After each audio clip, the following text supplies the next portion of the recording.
Жамбыл облысында қара уылдырық өндіру қолға алынды. Аймақ нарығына 2017 жылы уылдырықтың алғашқы топтамасы 100 келі мөлшерінде түседі. Жеңсік астың басты өндірушісі Луговое жылқы зауыты жауапкершілігі шектеулі серіктестігі.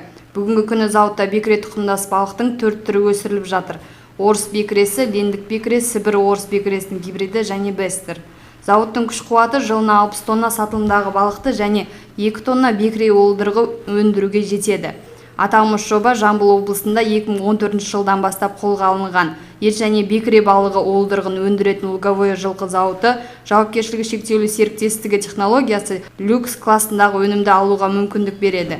Луговое жылқы зауыты жауапкершілігі шектеулі серіктестігінің басшысы Халид Базаралиевтің айтуынша, 6 жылдан соң бекіре уылдырығының жылдық мөлшері 7-8 тоннаға дейін жететін болады. Айта кетейік, 27,8 мың шаршы шақырым аумақта орналасқан Луговое жылқы зауыты жауапкершілігі шектеулі серіктестігі көп салалы және қалдықсыз өнім өндіретін өндіріс орны болып табылады. Сондай-ақ мұнда асыл тұқымды жылқы өндірісі, шошқа және өсімдік өсіру қолға алынған. Асылзат Жұмабай, Нұрболат Ерболатұлы, Жамбыл Ньюс ақпараттық агенттігі.